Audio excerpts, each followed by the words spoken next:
Alright, what is up, you beautiful people, and welcome back to another Direct Strike Weekly Brawl. What do we have here? Synergy, but no what the heck? Okay, well, we're joined by Regden. I'm playing ZAGARA because I've just been randoming my first commander for the week. Well, if there's no shield on structures and it's synergy, I'm just gonna run it down, gang. Just gonna run it down, gang. Also, today is my birthday. I think I'm gonna release this on the Sunday, February 1st, baby. Yeah, pretty low-key birthday, to be honest. I mean, this is the second low-key birthday in a year in a row, I guess, because you know last year was like straight up crash out, and then this year, well, this year I'm just reclaiming myself, you know, just finding peace again, and then we're gonna get back out there, boys. We're gonna get back out there and we're gonna tear it up. So with Discharge, yeah, it's basically a free bunker. I don't know why, like they have a Rainer, but somehow they let that happen. They left Lamau. All right, but yeah, they also have a Tychus. Well, Tychus isn't gonna summon anything, to be honest, because bro's guys cost way too much. Well, they're gonna spawn double now, so now it's just Tychus and Swan. So he's gonna be doing their best, I guess. Well, that's a lot of fire. Oh no, Tychus left. That's hilarious. Well, say goodbye to those fire bats. Well, the good thing is neither of them have counters for ZAGARA's best unit, the Ab. So we're just gonna run it down for Abs. Lamau rushing Abs. They're so cooked. I don't like Discharge because there's just no like recovery mechanism for your base. So yeah, not for a synergy week, I guess. Like Discharge is better for some sort of like early aggro week or something like that. Discharge and Stim, I don't know. But yeah, a bit of a waste of a synergy modifier, but oh well, we'll still play it just for the funsies. Just for the funsies. Synergy is like one of the least bad modifiers out there, so you know. Boom. Just another Baneling Blast. I don't think I even need abs at this point. I'm just gonna keep Baneling blasting it down. Like they have to protect their Nexus, so they just have to send out dudes, which is the opposite of what you want to do against ZAGARA. But they don't really have a win con against me, to be quite fair. Like, yeah, it's pretty over. But yeah, man. Yeah, man. I did my first DJ set ever at my friend's event. It was like kind of like my birthday thing, but also like a celebration for my buddy. Bro was like holding out on us because he's been waiting to get his like permanent residence here, and you know there was like some anxiety that maybe it wasn't gonna happen, and well, they just got it apparently. So Lamau, I moved out for. Well, I don't want to say no reason, in the sense that work was always super far for me. Like I'd be driving like an hour every day to work, there and back and everything. So that was like a long-term unsustainable pattern. I probably could have found a job closer to there. But yeah, I don't know, because my entire life was sort of based in uptown, but then I had moved downtown, right? I'll be honest, it was great living there, and I don't regret it one bit. It was a lot of fun. Just cause like, you know, you just pop outside and, you know, you got your homies. Y'all are just chilling, you know. It just feels nice. It's like a dorm experience kind of. But I don't know. I think summer is what I will miss the most. Cause I mean here, like the space is much bigger.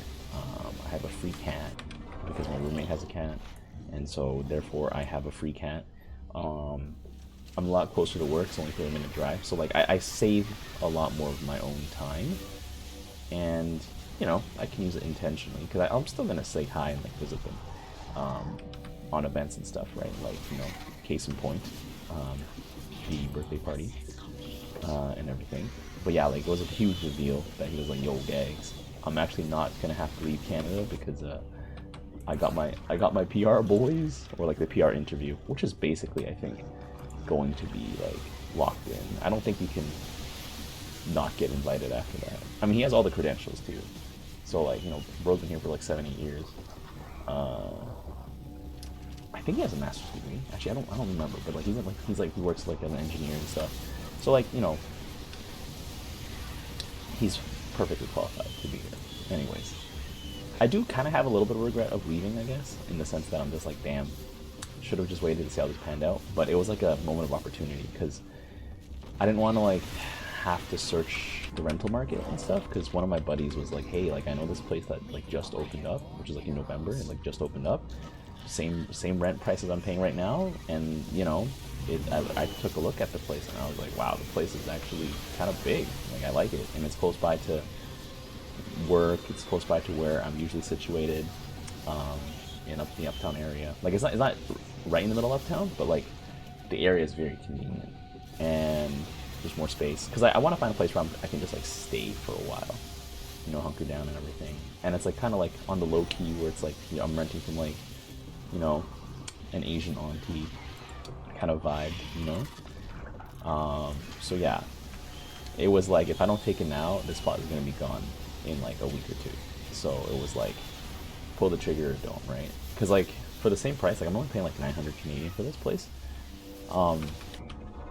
Like I have a pretty decently sized room and space. I have a backyard, so I can grow so many veggies. Like in the summer, it's gonna be amazing. I'm gonna try and grow zucchini again this year, and like actually maintain the garden and everything. Because like last year, like the garden was so bountiful, even though it's just on my balcony. Like it was actually delicious. Like 4 tomato plants, like literally fed me so much tomatoes that like I probably could have eaten one like every single day off the vines, and like I probably still would not have gotten through all of them. So yeah, I'm gonna try and set up a trellis this year for tomatoes and everything. But yeah, I don't know. I guess I'm just trying to like enter back into life slowly, because life has been inviting me back to like, you know, go do stuff and have fun, right? I had some technical difficulties in my first DJ set. Like my USB apparently was formatted too slow, so the wave form for the music just didn't show up after the first 2 songs. And I was like, yo, I'm literally just going blind right now. I cannot tell if I'm on beat or not. But to be honest, I probably could have just let it rip by ear. That would have been fun too. But yeah, but to be fair, I was basically kind of playing to an empty crowd in the sense that, I don't know, the music I played was different from what everyone else played. And I sort of expected that. And like, I think everyone was just left because I was the last guy on, which was fine. Because I performed just to, you know, just to get the practice in. I did record all of it, just for my own, like, you know, personal keepsake and stuff. But yeah, I think what I'm going to do is actually, like, I'm going to keep, like, reworking the same set. Because, you know, like, what I've pieced together, I think is actually decent. But, you know, I got to get better at, like, I don't know. Working the I don't know about working the transitions, but like just, you know what? Yeah, I probably should work on the transitions, to be honest. Like, I don't know quite exactly how I can improve it until I go to another techno rave and listen to how like those artists play, because then I'll be like, what are they doing? Just listening by ear, and I'll be like, ah, this is what I can do.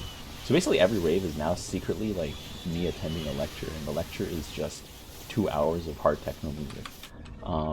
So actually that's a complete win. That being said though, I think I'm just gonna keep DJing like for funsies. I don't think I want to say I don't think I have what it takes to like go big like right off the bat. Plus it's also like, you know, a lot of hours spent.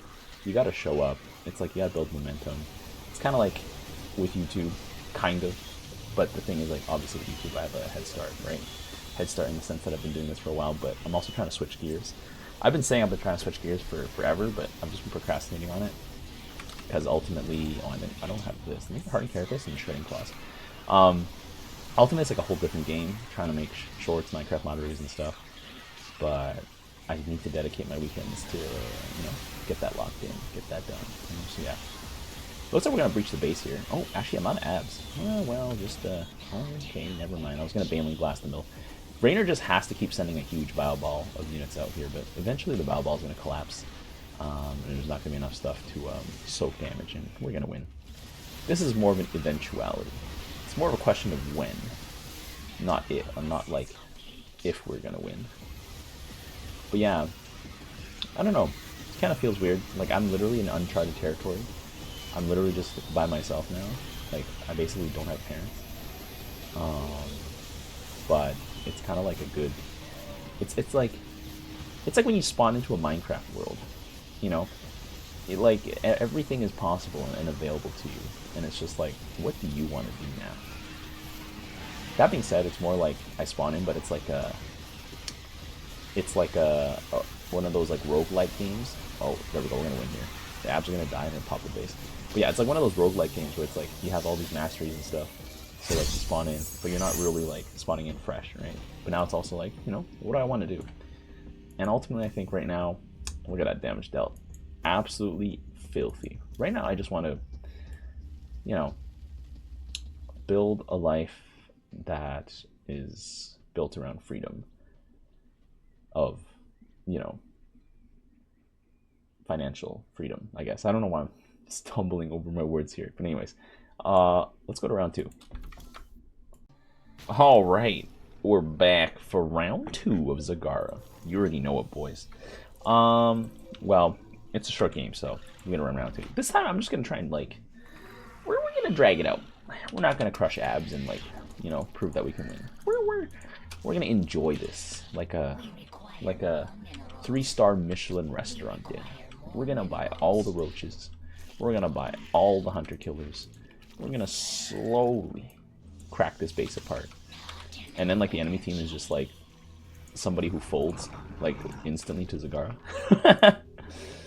Anyways, let's see here. Let's get the Root Motor upgrade and let's get that. But yeah, I don't know if any of you guys have had this experience where like, I mean, I'm sure certainly like people are going to have this experience when you get older, like, you know, like your parents age, they die, you know. So I guess like if you guys are older than me, right, that would make sense, like that you guys would have this experience here. And we're just gonna get the cannon right off the bat here.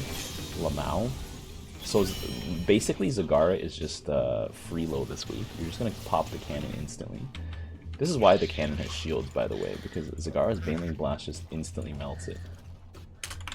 Free cannon every time. Anyways, Lamau. Anyways, but yeah.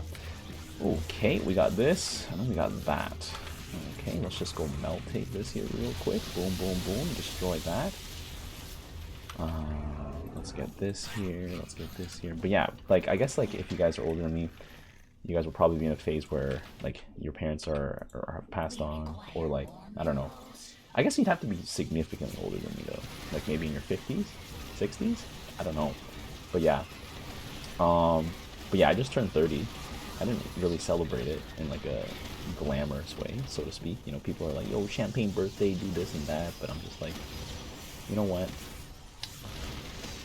My life is not in a place where I really can't do that. Like, celebrate with friends in that way. But, you know, we're gonna get back there at some point. Havoc, I think, literally just got deleted by the Tigers, didn't he? That's hilarious.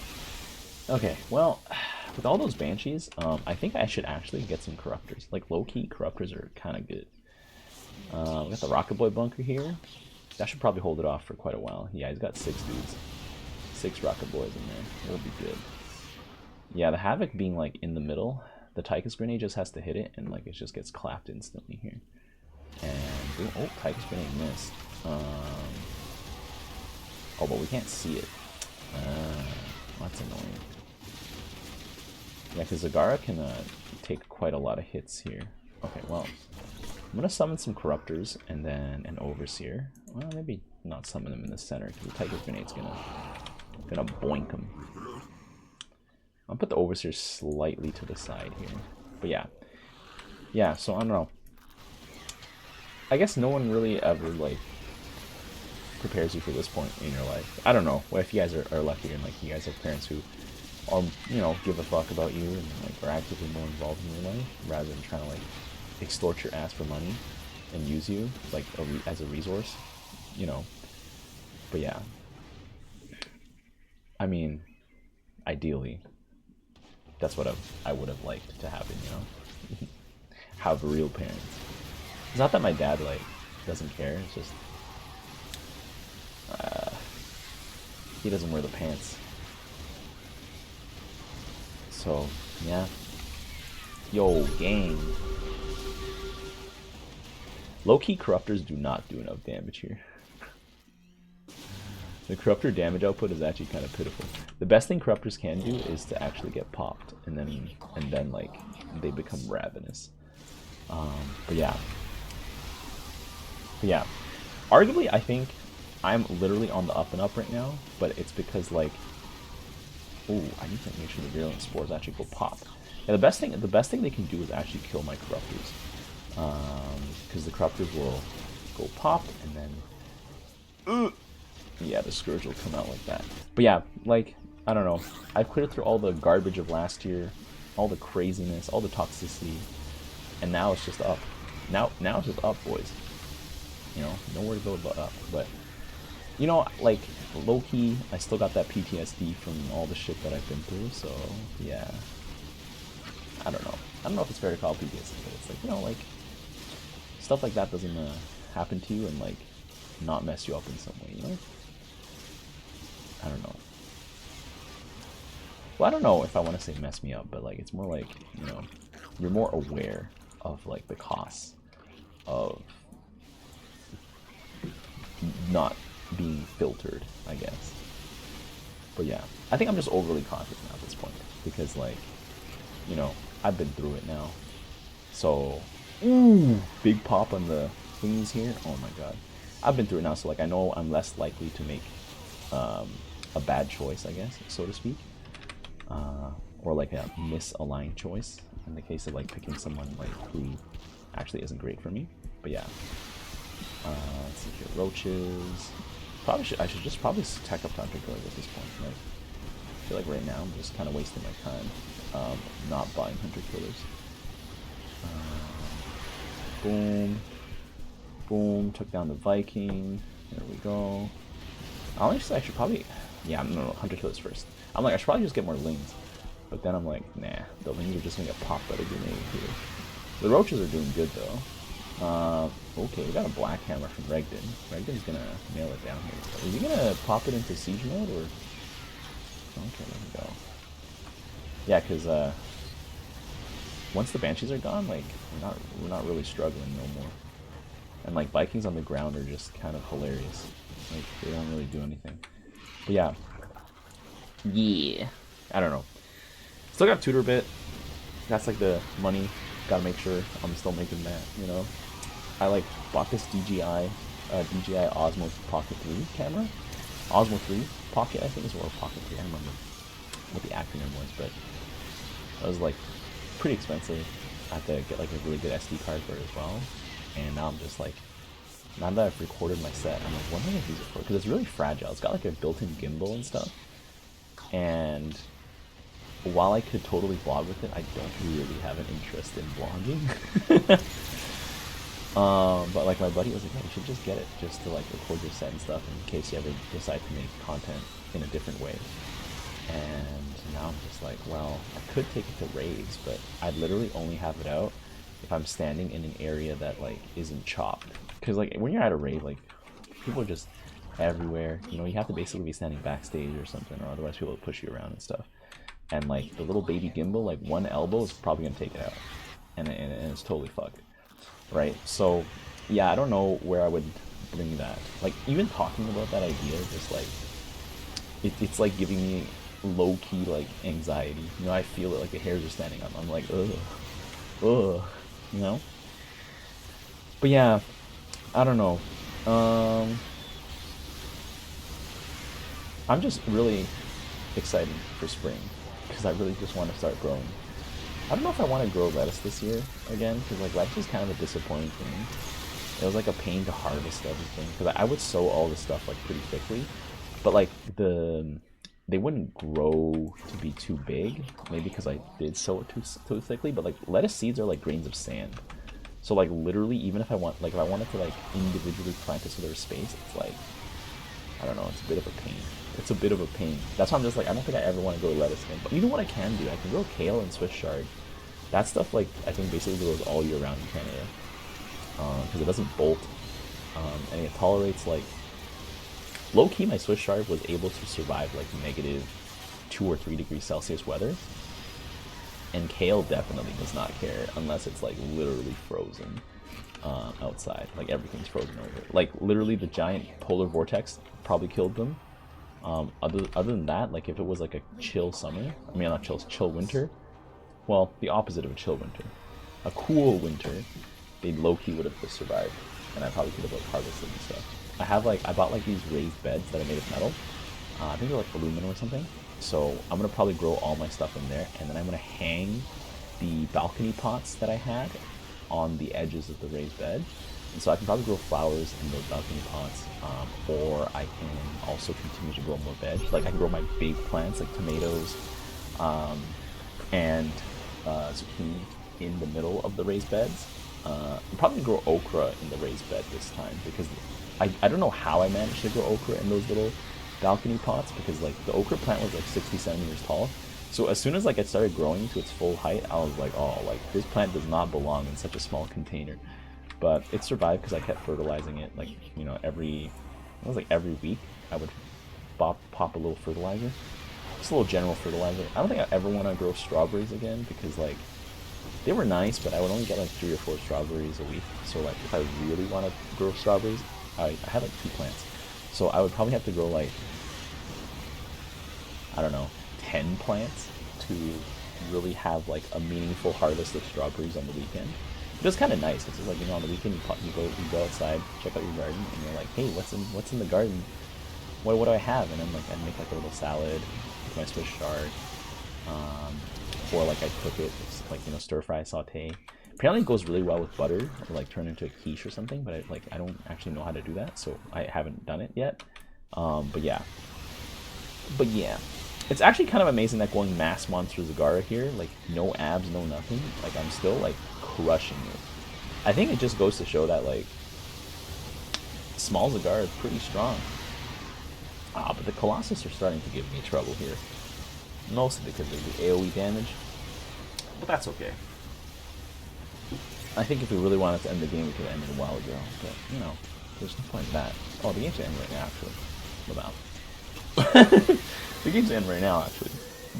But yeah, I guess I'm just looking forward to my year, like, being 30 and stuff. Like, people say, it's such a big number. 30, you're not in your 20s now, but low-key, like, I still feel like, sometimes I still feel like I'm, like, 8, bro. And sometimes I still feel like I'm 14, you know? So yeah, like, I think the kid never dies, and it never should.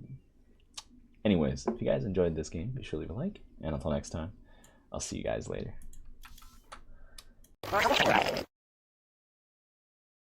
In the rear with the gear. The tires, let's light some fires.